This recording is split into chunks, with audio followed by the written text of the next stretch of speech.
ఎవరు ఎవరికి తోడవుతారో ఎప్పుడెందుకు విడిపోతారో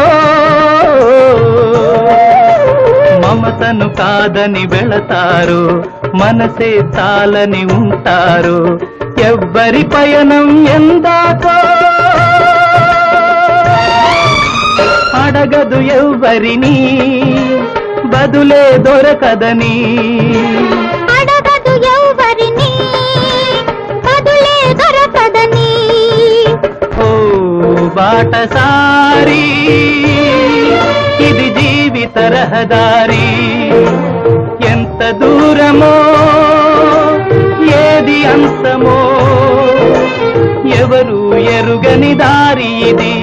ఒకరికి సొంతం కాదు ఇది ఓ బాటసారి ఇది జీవిత